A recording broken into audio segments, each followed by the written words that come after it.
Hello my dear friend, तो फिर से आपका स्वागत है आपके प्यारे से यूट्यूब चैनल साइंस जंक्शन धीरज सर पर। और आज की इस वीडियो में बच्चों हम लोग डिस्कस करने वाले हैं बायोलॉजी के इंपॉर्टेंट क्वेश्चंस के बारे में, जो कि 2018 में जो है वो पूछे गए प्रश्न हैं। 2018 में पूछे गए प्रश्न हैं और विगत कुछ वर्षों के पूछे गए प्रश्नों का संकलन इस वीडियो में जो है वो हम लोग शूट करने वाले हैं। और बड़ा ही सुंदर जो है वो प्रश्नों का संग्रह होने वाला है। बायोलॉजी के स्टूडेंट्स के लिए ये रामबाण होने वाला है। आगामी 2024 की परीक्षा में जितने भी प्रश्न आने वाले हैं उन सभी आने वाले प्रश्नों की श्रेणी में सबसे ज्यादा संभावित प्रश्न आज के इस वीडियो में जो है वो संकलित हैं। तो उम्मीद करते हैं कि आप स्वस्थ होंगे, मस्त होंगे और इस वीडियो के अंत तक बने रहेंगे। और ज्यादा समय न लेते हुए सबसे पहले प्रश्न के साथ शुरुआत करते हैं बच्चों।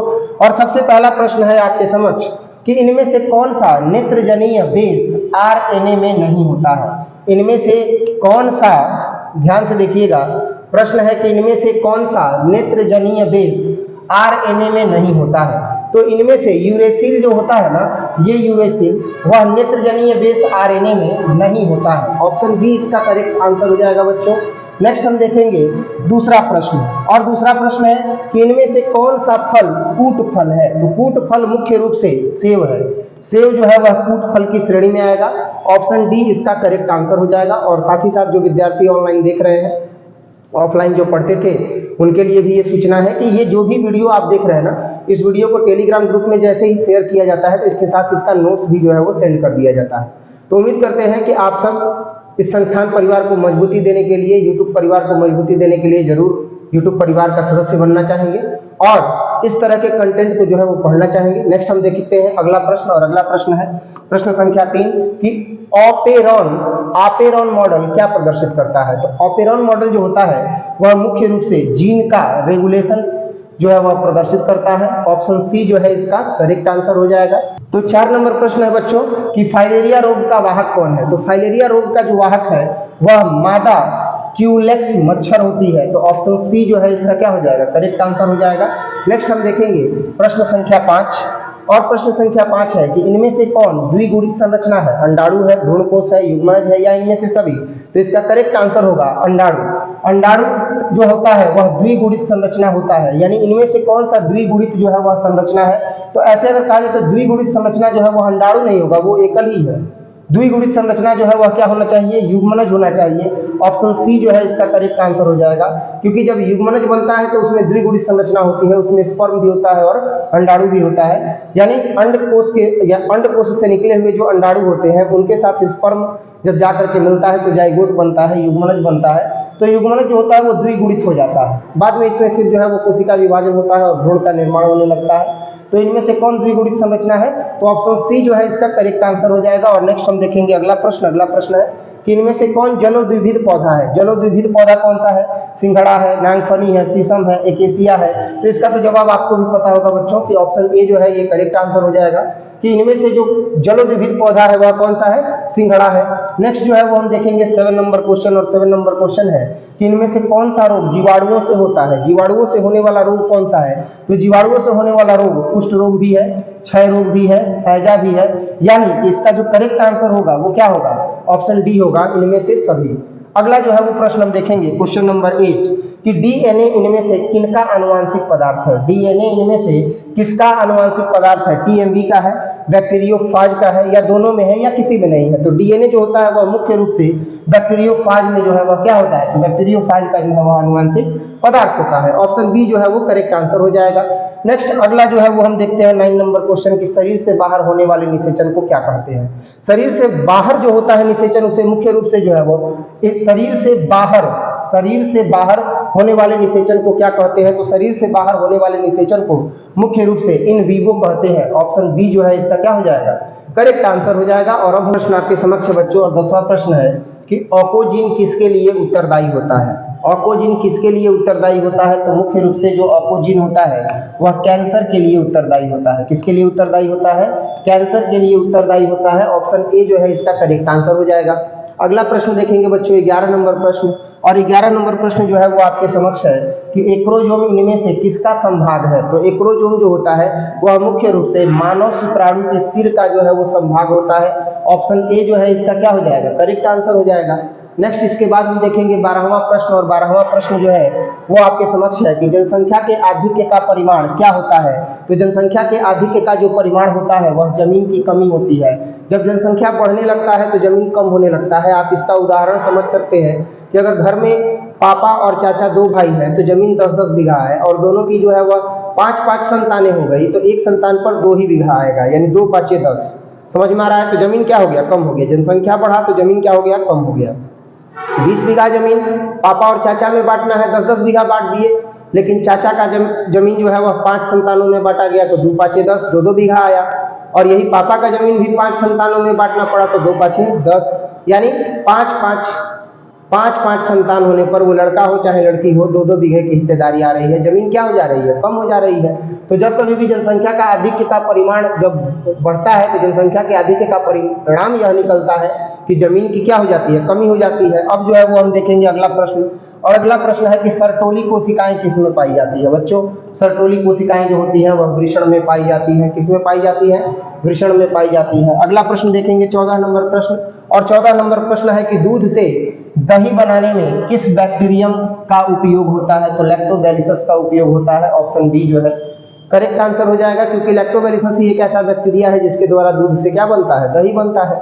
अगला जो है वो हम प्रश्न देखेंगे 15 नंबर प्रश्न कि विश्व स्वास्थ्य संगठन के द्वारा ध्वनि प्रदूषण का कौन सा मानक सही है? तो विश्व स्वास्थ्य संगठन के द्वारा ध्वनि प्रदूषण का जो मानक सही है वह मूल रूप से 20 से 30 डेसिबल है। ऑप्शन ए जो है वह क्या हो जाएगा? करेक्ट आंसर हो जाएगा। 15 नंबर के बाद जो है वो हम देखेंगे 16 नंबर प्रश्न बच्चों, और 16 नंबर प्रश्न आपके समक्ष है कि इनमें से कौन सा रक्त समूह सार्वभौमिक रक्तदाता है? सार्वभौमिक रक्तदाता मतलब जो रक्त को देता है, सदैव देता ही रहता है, वो ब्लड ग्रुप होता है। ऑप्शन डी जो है ये क्या हो जाएगा? करेक्ट आंसर हो जाएगा, सार्वभौमिक रक्तदाता समूह है। इसके बाद बच्चों हम देखेंगे 17 नंबर प्रश्न कि डीएनए से एमआरएनए मैसेंजर आरएनए बनने की क्रिया को क्या कहते हैं? डीएनए से मैसेंजर आरएनए बनने की क्रिया को मुख्य रूप से बच्चों ट्रांसक्रिप्शन कहते हैं, ट्रांसक्रिप्शन कहते हैं। ऑप्शन ए जो है इसका क्या हो जाएगा? करेक्ट आंसर हो जाएगा। अब बच्चों हम देखेंगे 18 नंबर प्रश्न, और 18 नंबर प्रश्न है कि इनमें से कौन उभयलिंगी नहीं है? तो उभयलिंगी मुख्य रूप से इनमें से कौन नहीं है? तो उभयलिंगी जो है वह घरेलू मक्खी नहीं है। ऑप्शन सी जो है इसका क्या हो जाएगा? करेक्ट आंसर हो जाएगा कि घरेलू मक्खी जो है वह उभयलिंगी नहीं है। फीताकृमि जो है वह उभयलिंगी में ही आता है। केचुआ जो है वो उभयलिंगी में ही आता है, जोंक भी उभयलिंगी में ही आता है। 18 नंबर के बाद बच्चों हम देखेंगे 19 नंबर जो है वो प्रश्न कि रेड डाटा बुक में क्या सम्मिलित किया जाता है? तो रेड डाटा बुक में ऐसे जीव जंतुओं को सम्मिलित किया जाता है मेरे लाल जो आपत्तिग्रस्त प्राणियों की सूची में है, यानी कि वह समाप्त होने की श्रेणी में है। ऑप्शन सी जो है इनमें से क्या हो जाएगा? करेक्ट आंसर हो जाएगा। ऑप्शन सी इसका क्या हो जाएगा? करेक्ट आंसर हो जाएगा कि रेड डाटा बुक में ऐसे जो है वह जीवों को सम्मिलित किया जाता है जो आपत्तिग्रस्त प्राणियों की सूची में है। साथ ही साथ ऐसे भी जीवों को तो उसमें सम्मिलित किया जाता है जो समाप्त होने की कगार पर है, जिनका शिकार ज्यादा हो रहा है, लेकिन ऐसे पादपों का भी जो है वह उसमें डाटा लिखा जाता है जो दुर्लभ पौधे हैं, जो समाप्त होने की श्रेणी में है। विलुप्त हो रहे हैं ऐसे पौधे जो अब इस पृथ्वी से समाप्त होने वाले हैं, ऐसे पौधों को भी जो है उस रेड डाटा बुक में जो है वह लिखा जाता है। तो इस प्रकार से हम कह सकते हैं कि इसका जो करेक्ट आंसर होगा सी नहीं होगा, क्या होगा? इसका करेक्ट आंसर डी होगा बच्चों, क्योंकि रेड डाटा बुक में जीव जंतुओं के साथ साथ पादपों के भी विलुप्तीकरण के बारे में, उन जातियों के बारे में जो है वह लिखा जाता है कि कौन से पौधे, कौन से जीव जंतु जो है वह विलुप्त होने की कगार पर है। उम्मीद करते हैं आपको इतना समझ में आया होगा। नेक्स्ट अगला प्रश्न देखेंगे 20 नंबर, और 20 नंबर प्रश्न है कि विश्व पर्यावरण दिवस किस तिथि को मनाया जाता है? बड़ा ही इंपॉर्टेंट क्वेश्चन है, और ये बोर्ड मॉडल क्वेश्चन तो आप पढ़ ही रहे हैं, लेकिन ये इस साल का भी गेस क्वेश्चन समझिए, इस साल का भी जो है वह गेस क्वेश्चन समझिए कि गेस क्वेश्चन है 2024 का, कि ये क्वेश्चन जो है वो आ सकता है कि विश्व पर्यावरण दिवस जो है वह किस तिथि को मनाया जाता है? तो विश्व पर्यावरण दिवस जो है वह 5 जून को मनाया जाता है। 5 जून को याद कर लीजिएगा कि विश्व पर्यावरण दिवस मनाया जाता है। इसके बाद जो है वो हम लोग देखेंगे 21वां प्रश्न, और 21वां प्रश्न आपके समक्ष है कि स्त्री में कौन से गुणसूत्र होते हैं? स्त्री में मुख्य रूप से जो गुणसूत्र पाए जाते हैं वह 44 + XX पाए जाते हैं। ऑप्शन ए इसका करेक्ट आंसर हो जाएगा। अगला प्रश्न देखते हैं बच्चों 22 नंबर प्रश्न। कोशिश ये है कि बहुत ही कम समय में आपको मैक्सिमम चीज जो है वो हम दे सके, मैक्सिमम जो है वो तैयारी करवा सके। जो चीजें समझाने लायक है वो चीज समझा रहे हैं, बाकी जो चीज ऑब्जेक्टिव में ऑप्शनल वे में ही चलनी चाहिए वो ऑप्शनल वे में ही लेकर के चल रहे हैं।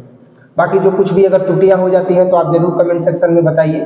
क्लास पूरा खाली है और आपको पढ़ाया जा रहा है, आपका कमेंट ही है जो मजबूती प्रदान करता है और अगले वीडियो को शूट करने की हिम्मत भी देता है कि मेरे बच्चे जो है वो वीडियो देख रहे हैं और लाभान्वित हो रहे हैं। तो उम्मीद करते हैं कि इस वीडियो को जो है वो आप लोग जरूर अपने अटेंडेंस से जो है वो भरिएगा, और आपका अटेंडेंस जो है एज अ लाइक होगा इस वीडियो पर। अगला प्रश्न है कि एंट अमीबा इनमें से क्या है? तो एंट अमीबा जो है वह मुख्य रूप से प्रोटोजोआ है। ऑप्शन सी जो है इसका क्या हो जाएगा? करेक्ट आंसर हो जाएगा कि एंट अमीबा जो है वो क्या है? प्रोटोजोआ है। अगला प्रश्न हम देखते हैं बच्चों 23 नंबर प्रश्न, और 23 नंबर जो प्रश्न है वह आपके समक्ष है कि पारिस्थितिक तंत्र में ऊर्जा का प्रवाह आहार श्रृंखलागत होता है एक दिशीय। कैसा होता है? एक दिशीय होता है। ऑप्शन ए जो है इसका क्या हो जाएगा? करेक्ट आंसर हो जाएगा। अगला प्रश्न देखते हैं 24 नंबर प्रश्न, और 24 नंबर प्रश्न है कि गेंडा अभयारण्य किस राज्य में है? तो गेंडा अभयारण्य जो है वह असम राज्य में है। किस राज्य में है बच्चों? असम राज्य में। ऑप्शन ए जो है इसका क्या हो जाएगा? करेक्ट आंसर हो जाएगा। 24 नंबर के बाद हम देखेंगे 25 नंबर प्रश्न, और 25 नंबर प्रश्न है कि एक संकर का जेनोटिपिक अनुपात क्या है? तो एक संकर का जेनोटिपिक जो अनुपात है वह 1:2:1 होता है। ऑप्शन ए इसका करेक्ट आंसर हो जाएगा। अगला प्रश्न देखते हैं 26 नंबर प्रश्न। 26 नंबर प्रश्न है कि अर्जित गुणों के वंशागति का सिद्धांत किनके द्वारा दिया गया? अर्जित गुणों के वंशागति का सिद्धांत मुख्य रूप से जो दिया गया वह दिया गया था लेमार्क के द्वारा। ऑप्शन बी इसका करेक्ट आंसर हो जाएगा। अगला प्रश्न देखते हैं 27 नंबर प्रश्न है कि भ्रूणपोष का क्या कार्य है? भ्रूणपोष का कार्य क्या है? तो भ्रूणपोष का कार्य मुख्य रूप से भ्रूण बनाना होता है। ऑप्शन ए इसका करेक्ट आंसर होगा। भ्रूणपोष का कार्य भ्रूण को बनाना होता है। अगला प्रश्न 28 नंबर प्रश्न देखेंगे कि बाघ उपभोक्ता है। जो बाघ है वह उपभोक्ता है, तो किसका उपभोक्ता है? प्रथम श्रेणी का, द्वितीय श्रेणी का, तृतीय श्रेणी का, या इनमें से कोई नहीं? तो बाघ जो उपभोक्ता है वह बाघ मुख्य रूप से द्वितीय श्रेणी का उपभोक्ता है। ऑप्शन बी जो है वह करेक्ट आंसर हो जाएगा। 28 नंबर के बाद नेक्स्ट हम देखेंगे 29 नंबर प्रश्न कि निम्न में से कौन द्विगुणित संरचना है? तो द्विगुणित जो संरचना है वह मुख्य रूप से युग्मनज भी है, भ्रूणपोष भी है, अंडाणु भी है। तो ये जो है ना, निम्न में से कौन द्विगुणित संरचना है?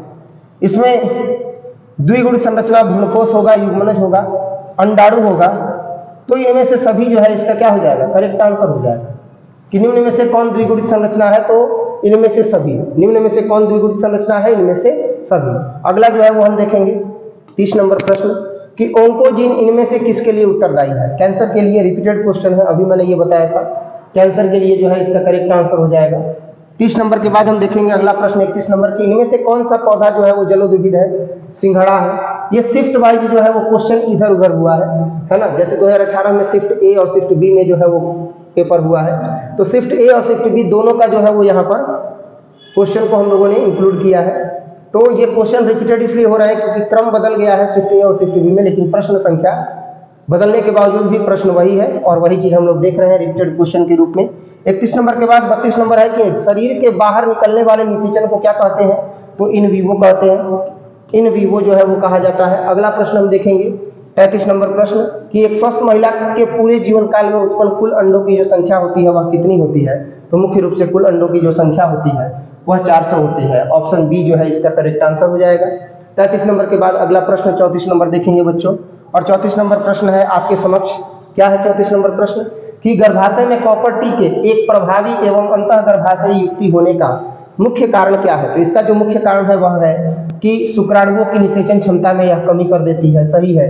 गर्भाशय में कॉपर आयन मोचित होने के कारण शुक्राणुओं की भक्षाणु क्रिया में वृद्धि कर देती है, यह भी सही है। और शुक्राणुओं की गतिशीलता में यह कमी कर देती है, यह भी सही है। यानी इनमें से सभी जो है वह कारण इसके मुख्य हो जाएंगे। ऑप्शन डी जो है इसका करेक्ट आंसर हो जाएगा।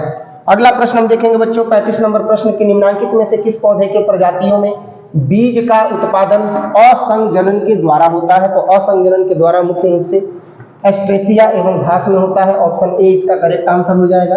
35 नंबर के बाद बच्चों हम देखेंगे 36 नंबर प्रश्न, और 36 नंबर प्रश्न है आपके समक्ष कि एक ही स्थान पर उपस्थित रहने वाले जीन जिनकी विभिन्न अभिव्यक्ति हो वो क्या कहलाते हैं? तो वह मुख्य रूप से बहुअलील कहलाते हैं। बहुअलील कहलाते हैं वो जीन जो एक ही स्थान पर उपस्थित रहते हैं और वह विभिन्न अभिव्यक्ति को जो है वो प्रदर्शित करते हैं, तो वह बहुअलील कहलाते हैं।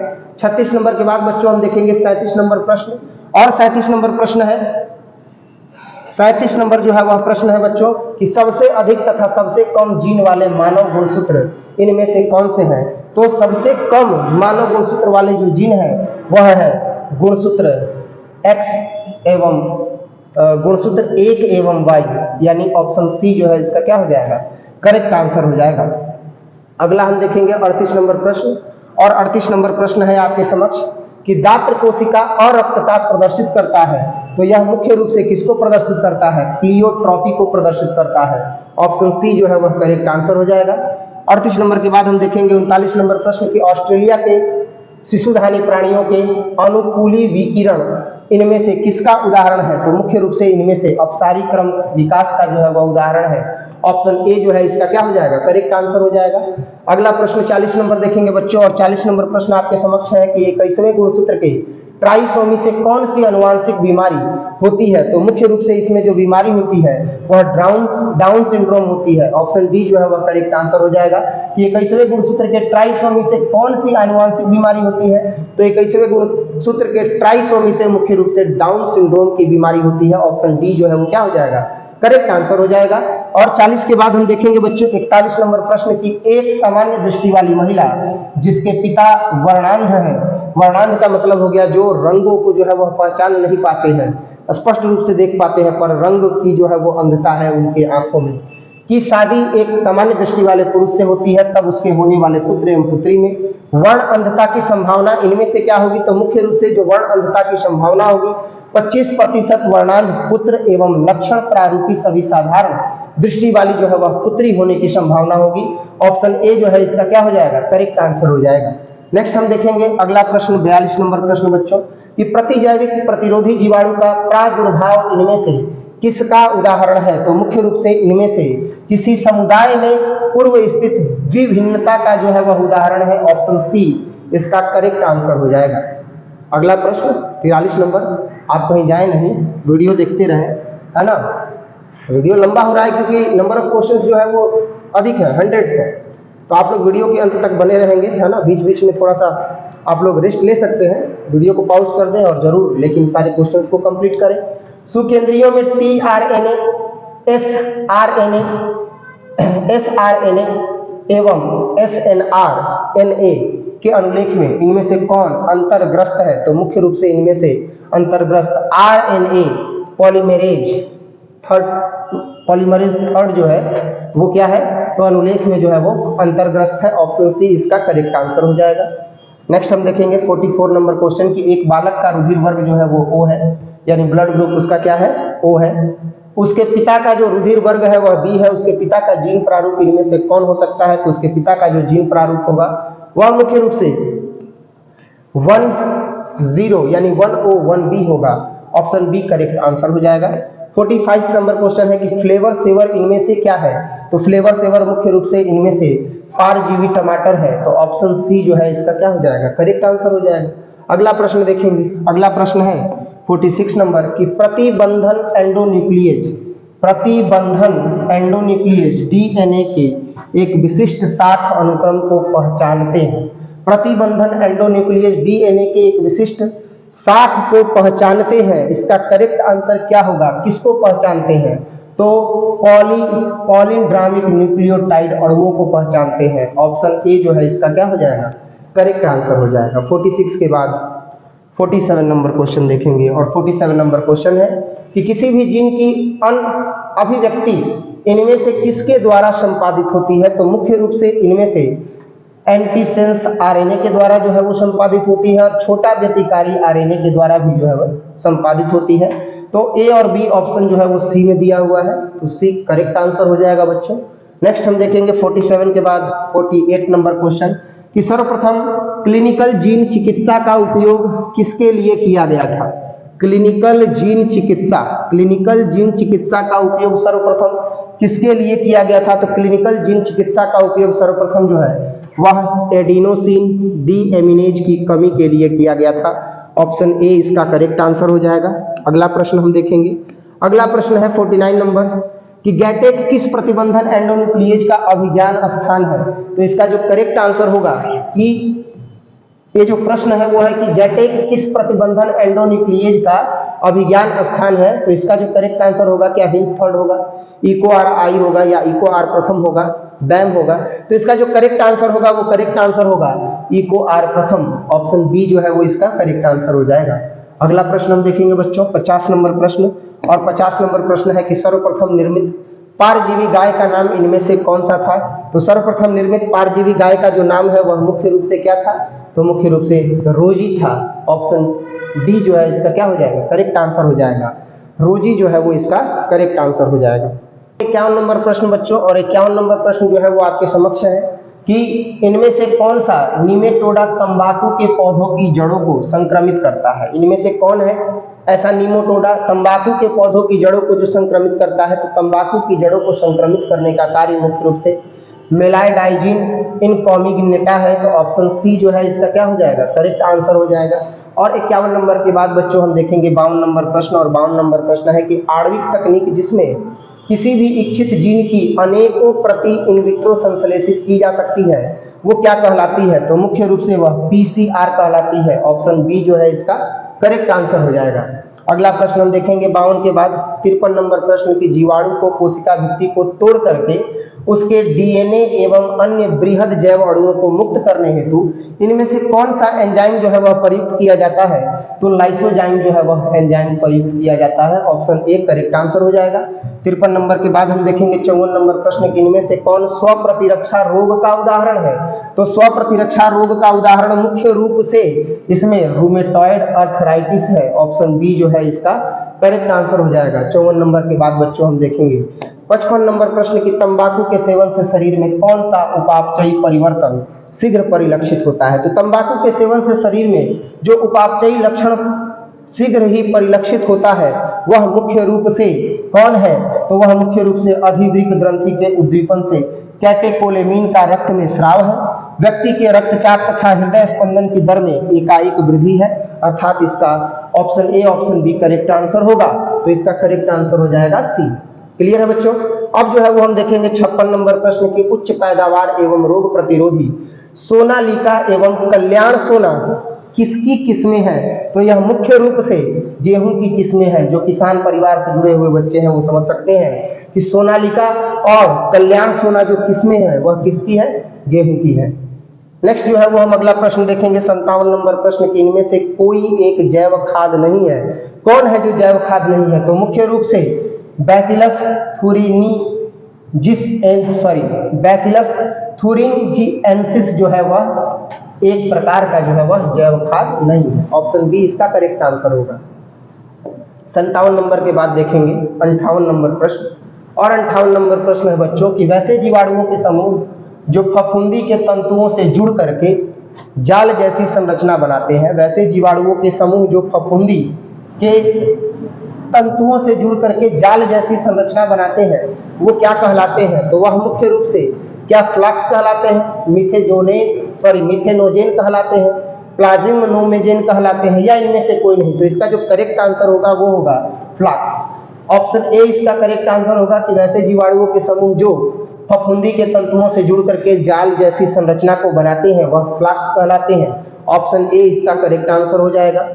58 के बाद बच्चों हम देखेंगे 59 नंबर क्वेश्चन की प्रोबायोटिक्स क्या है? तो प्रोबायोटिक्स जो है वह मुख्य रूप से जीवित सूक्ष्मजीवी भोजन संपूरक है। ऑप्शन सी इसका करेक्ट आंसर हो जाएगा। 59 के बाद बच्चों हम देखेंगे 60 नंबर क्वेश्चन, और 60 नंबर क्वेश्चन आपके समक्ष ही तो है। बैसिलस थुरिएंजिसिस द्वारा स्रावित आविश प्रोटीन इनमें से कौन सा है? तो मुख्य रूप से आविश प्रोटीन इनमें से काई प्रोटीन है। ऑप्शन सी इसका करेक्ट आंसर हो जाएगा बच्चों। अगला प्रश्न देखते हैं, और अगला प्रश्न आपके समक्ष है 61 नंबर क्वेश्चन कि इनमें से पश्च विषाणु कौन है? ह्यूमन इम्यूनो डिफिशियंसी वायरस है, हेपेटाइटिस वायरस है, माइक्रो वायरस इन्फ्लुएंजी है, या इनमें से सभी है? तो इसका करेक्ट आंसर होगा human immuno deficiency virus. Option A. अब जो है वो हम देखेंगे 62 नंबर प्रश्न बच्चों, और 62 नंबर प्रश्न आपके समक्ष है कि इनमें से कौन सी बीमारी प्रतियूर्जक द्वारा उत्पन्न होती है? तो प्रतियूर्जक द्वारा उत्पन्न होने वाली बीमारी हे ज्वर है। ऑप्शन बी जो है वो क्या हो जाएगा? करेक्ट आंसर हो जाएगा। अगला प्रश्न बच्चों 62 के बाद हम देखेंगे 63 नंबर प्रश्न कि प्रकाश रासायनिक धूम कोहरा इनमें से किससे बनता है? तो प्रकाश रासायनिक धूम कोहरा इनमें से किससे बनता है? तो प्रकाश रासायनिक धूम कोहरा जो है वह मुख्य रूप से ओजोन परत एवं नाइट्रोजन डाइऑक्साइड से बनता है। ओजोन पैन लिखा हुआ है, ओजोन परत भी समझने के लिए लिख सकते हैं कि ओजोन परत एवं नाइट्रोजन डाइऑक्साइड से जो है वो प्रकाशित रासायनिक धूम कोहरा बनता है। ऑप्शन बी इसका क्या हो जाएगा? करेक्ट आंसर हो जाएगा। 64 नंबर क्वेश्चन देखते हैं। अगला प्रश्न है 64 नंबर क्वेश्चन है कि मनुष्य में हीम अंधता का मुख्य कारण इनमें से कौन सा है? तो मनुष्य में हीम अंधता का मुख्य कारण मेरे लाल यूवी बीटा किरण का अवशोषण है। ऑप्शन ए इसका करेक्ट आंसर हो जाएगा। 64 के बाद हम देखेंगे 65 नंबर क्वेश्चन, और 65 नंबर क्वेश्चन है कि वायुमंडल के निचले भाग से शिखर तक वायु स्तंभ मतलब कॉलम में ओजोन की मोटाई किस इकाई में मापी जाती है? तो मुख्य रूप से ओजोन की जो मोटाई होती है वह डावसन इकाई में मापी जाती है। ऑप्शन ए इसका करेक्ट आंसर हो जाएगा। 65 के बाद अगला प्रश्न 66 और 66 नंबर क्वेश्चन है कि विश्व में पाए जाने वाले जैव विविधता हॉटस्पॉट की संख्या इनमें से कौन सी सही है? तो मुख्य रूप से 34 संख्या है। ऑप्शन सी इसका सही होगा। हॉटस्पॉट की संख्या जैव विविधता में कितनी है? 34 है। ऑप्शन सी सही हो। अगला प्रश्न 66 के बाद हम देखेंगे 67 नंबर क्वेश्चन की इनमें से कौन सी ग्रीन हाउस गैस है? मीथेन है, कार्बन डाइऑक्साइड है, क्लोरोफ्लोरोकार्बन है, या इनमें से सभी है? तो इसका करेक्ट आंसर होगा इनमें से सभी। मीथेन गैस भी है, कार्बन डाइऑक्साइड गैस भी है, क्लोरोफ्लोरोकार्बन भी है। ये सब गैसें मिलकर के पृथ्वी का सत्यानाश कर रही है। इसीलिए ऑप्शन डी जो ग्रीन हाउस गैस है वो मीथेन भी है, कार्बन डाइऑक्साइड भी है और क्लोरोफ्लोरोकार्बन भी है। ऑप्शन डी इसका करेक्ट होगा। बहुत से लोगों को ये पता भी होगा। अगला प्रश्न 68 नंबर क्वेश्चन देख रहे हैं बच्चों की भोज्य विषाक्तता नामक बीमारी किसके संक्रमण से होती है? तो भोज्य विषाक्तता नामक जो बीमारी होती है वह मुख्य रूप से क्लोस्ट्रीडियम के संक्रमणता के कारण होती है। ऑप्शन सी जो है वो करेक्ट आंसर हो जाएगा। अगला प्रश्न देखेंगे 68 के बाद 69 नंबर क्वेश्चन कि संक्रमित पेयजल से फैलने वाला रोग निम्नलिखित में से कौन सा है? तो संक्रमित पेयजल से फैलने वाला जो रोग है वह टाइफाइड है। ऑप्शन ए इसका करेक्ट आंसर हो जाएगा। 69 नंबर के बाद बच्चों हम देखेंगे 70 नंबर क्वेश्चन। 70 नंबर प्रश्न आपके समक्ष है कि डार्विन फिंचेज इनमें से किसका उदाहरण है? तो डार्विन फिंचेज मुख्य रूप से जो उदाहरण है वह अनुकूली विकिरण का उदाहरण है। ऑप्शन बी इसका करेक्ट आंसर हो जाएगा। अगला प्रश्न 71 नंबर प्रश्न। 71 नंबर प्रश्न है कि विषाणु संक्रमित कोशिकाएं निम्नलिखित में से कौन सा प्रोटीन स्रावित करती हैं? तो मुख्य रूप से यह जो प्रोटीन स्रावित करती है वह इंटरल्यूकिन भी स्रावित करती हैं, इंटरफेरॉन भी स्रावित करती हैं, ट्यूमर नेक्रोसिस फैक्टर भी स्रावित करती हैं। यानी हम कह सकते हैं कि जो विषाणु संक्रमित कोशिकाएं होती हैं वह कौन सा प्रोटीन स्रावित करती हैं? तो वह इंटरल्यूकिन भी स्रावित करती है, इंटरफेरॉन भी स्रावित करती है, ट्यूमर नेक्रोसिस फैक्टर भी स्रावित करती है। यानी जब तीनों स्रावित करती हैं तो इसका करेक्ट आंसर होगा ऑप्शन डी इनमें से सभी। कोई दिक्कत? अगला प्रश्न देखते हैं 72 नंबर। अभी क्वेश्चन है, हिम्मत नहीं हारना है, लगे रहना है। 72 नंबर प्रश्न है कि पुनर्योगज डीएनए प्रौद्योगिकी द्वारा निर्मित प्रथम मानव हार्मोन इनमें से कौन सा है? तो प्रथम मानव हार्मोन जो है इनमें से इंसुलिन है। इंसुलिन ऐसा हार्मोन है जिसे मानव ने बनाया है। ऑप्शन डी जो शुगर के पेशेंट होते हैं उनको पेट में दिया जाता है ना। इंसुलिन मानव निर्मित है तो ऑप्शन डी जो है वो करेक्ट आंसर हो जाएगा। 124 शुक्राणुओं के निर्माण में कितने अर्धसूत्रीय विभाजन की आवश्यकता है? अगर 124 शुक्राणु का निर्माण करना है तो कितने अर्धसूत्रीय विभाजन होने चाहिए? 31 गो। कितने? 31 गो। ऑप्शन बी इसका करेक्ट आंसर हो जाएगा। अगला प्रश्न देखेंगे बच्चों 73 के बाद 74 नंबर। एक मोनोसिस्टोनिक संरचनात्मक जीन में कूट लेखन अनुक्रम क्या कहलाता है? तो कूट लेखन अनुक्रम मुख्य रूप से व्यक्तेव कहलाता है। ऑप्शन बी इसका करेक्ट आंसर हो जाएगा। 74 के बाद हम देखेंगे 75 नंबर प्रश्न कि इनमें से कौन कायिक प्रवर्धन नहीं है? तो कायिक प्रवर्धन मुख्य रूप से चल बीजाणु नहीं है। Option D. अगला प्रश्न 76 नंबर देखेंगे। 76 नंबर प्रश्न है बच्चों कि यदि कोई प्रोटीन कूट लेखन जीन किसी विषम जात परपोषी में अभिव्यक्त होता है तो उसे क्या कहते हैं? तो उसे मुख्य रूप से पुनर्योगज प्रोटीन कहते हैं। ऑप्शन ए करेक्ट आंसर हो जाएगा।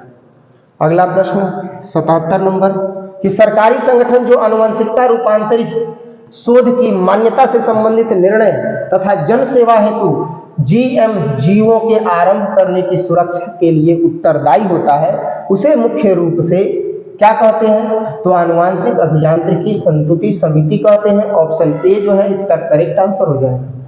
77 के बाद बच्चों हम देख रहे हैं अगला प्रश्न 78 नंबर प्रश्न की इनमें से कौन सी तकनीक पात्र निषेचन के अंतर्गत नहीं आती है? तो पात्र निषेचन के अंतर्गत नहीं आने वाली जो तकनीक है वह है अंतःगर्भाशयी वीर्य सेचन। अंतःगर्भाशयी वीर्य सेचन जो तकनीक है वह पात्र निषेचन के अंतर्गत नहीं आती है। ऑप्शन बी इसका करेक्ट आंसर हो जाएगा। 78 के बाद हम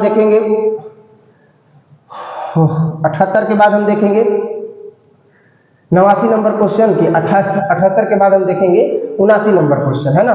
79 नंबर क्वेश्चन कि निम्नलिखित में कौन अनुलेखनीय सक्रिय क्रोमेटिन है। निम्नलिखित में से कौन अनुलेखनीय सक्रिय क्रोमेटिन है। ऑप्शन दिया हुआ है यूक्रोमेटिन, हेट्रोक्रोमेटिन, इनमें से कोई नहीं। तो इसका करेक्ट जो आंसर होगा वो होगा यूक्रोमेटिन। ऑप्शन ए जो है वो करेक्ट आंसर हो जाएगा। और इसके बाद अब देखेंगे अगला प्रश्न 80 नंबर कि लेघॉर्न इनमें से किसकी एक उन्नत किस्म है। किसकी एक उन्नत किस्म है। तो इसका करेक्ट आंसर होगा चूजा की। चूजा की जो है वो एक उन्नत किस्म है। कौन? लेघॉर्न। अगला प्रश्न देखेंगे बच्चों, और अगला प्रश्न है 81 नंबर क्वेश्चन। और 81 नंबर क्वेश्चन है कि अल्कोहल की नियमित मात्रा अचानक बंद कर दिए जाने पर कौन सा परिवर्तन होता है। तो मुख्य रूप से व्यक्ति का पूर्ण रूपेण स्वस्थ हो जाना, इस तरीके का परिवर्तन होता है। ऑप्शन सी इसका करेक्ट आंसर हो जाएगा। अगला प्रश्न कि इनमें से किस अंतरराष्ट्रीय संधि पर हस्ताक्षर ओजोन अवक्षयकारी पदार्थों के उत्सर्जन पर नियंत्रण के लिए किया गया था। तो मुख्य रूप से मॉन्ट्रियल पर हस्ताक्षर किया गया था। ऑप्शन ए जो है वो करेक्ट आंसर हो जाएगा।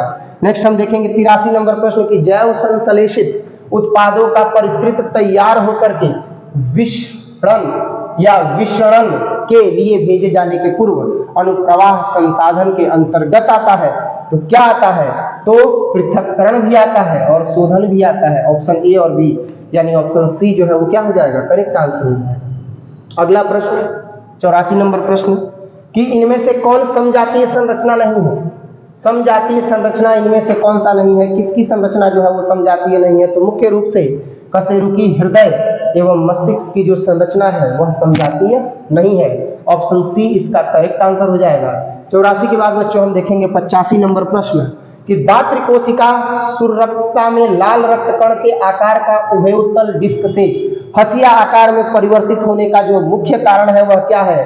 तो इसका मुख्य कारण है कि उत्परिवर्तित हीमोग्लोबिन का कम ऑक्सीजन तनाव में बहुलकीकृत हो जाना, बीटा ग्लोबिन जीन के 6वें कूट पर गैग यानी कि कह सकते हैं गुआनिन गैग और गग के द्वारा प्रतिस्थापन होता है।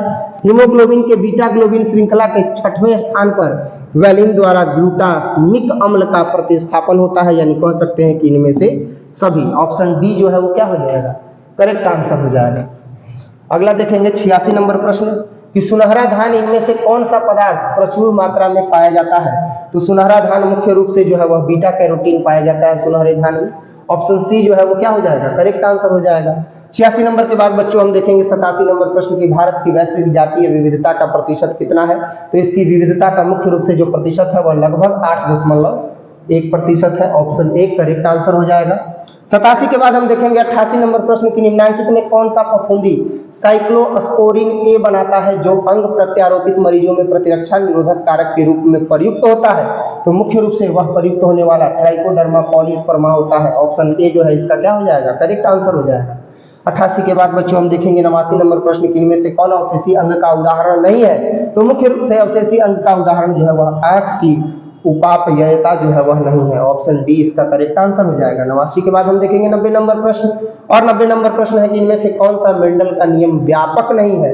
तो मेंडल का नियम जो है वह मुख्य रूप से प्रभाविता का नियम जो था मेंडल का वह व्यापक नहीं था, इसलिए ऑप्शन ए इसका करेक्ट आंसर हो जाएगा। 90 के बाद हम देखेंगे 91 नंबर प्रश्न, और 91 नंबर प्रश्न आपके समक्ष है कि सैटेलाइट डीएनए निम्नलिखित में से किसका एक उपयोगी साधन है। तो इसका उपयोगी साधन मुख्य रूप से विधि विज्ञान है। ऑप्शन बी जो है वो क्या हो जाएगा, करेक्ट आंसर हो जाएगा। 91 नंबर के बाद हम देखेंगे 92 नंबर प्रश्न की किसी भी जनसंख्या में उपस्थित समस्त जीन एवं उसके अलील क्या कहलाते हैं। तो उसके अलील और उसके जीन मुख्य रूप से जीन कोष कहलाते हैं। ऑप्शन ए इसका करेक्ट आंसर हो जाएगा। अगला प्रश्न देखते हैं बच्चों 92 नंबर के बाद 93 नंबर प्रश्न की कोकीन इनमें से किसके द्वारा प्राप्त होता है। तो जो कोकीन होता है वह मुख्य रूप से किससे प्राप्त होता है, इरिथ्रोजाइलम कोका के द्वारा प्राप्त होता है। ऑप्शन ए इसका करेक्ट आंसर हो जाएगा, इरिथ्रोजाइलम कोका के द्वारा। 93 नंबर के बाद बच्चों अब हम देख रहे हैं 94 नंबर प्रश्न, धीरे धीरे गंतव्य की ओर बढ़ रहे हैं और 100 नंबर प्रश्न तक पहुंच जाएंगे, वीडियो समाप्त हो जाएगा। तो सुकेंद्रियों में आरएनए के अनुलेखन प्रक्रिया में कुक्षण के समय टेम्पलेट रज्जु के 3 सिरा पर जुड़ने वाले एडिनाइलेट समूह की औसत संख्या इनमें से क्या होती है। तो मुख्य रूप से जो औसत संख्या होती है वह 200 से 300 होती है। ऑप्शन सी इसका करेक्ट आंसर हो जाएगा। अगला हम देखेंगे 95 नंबर प्रश्न की ग्रीन मफलर किस प्रकार के प्रदूषण के निदान हेतु प्रयुक्त होता है? तो यह मुख्य रूप से ध्वनि प्रदूषण के लिए प्रयुक्त होता है। ऑप्शन डी इसका करेक्ट आंसर हो जाएगा। अब हम देखेंगे 95 के बाद 96 नंबर प्रश्न की अनुवर्ध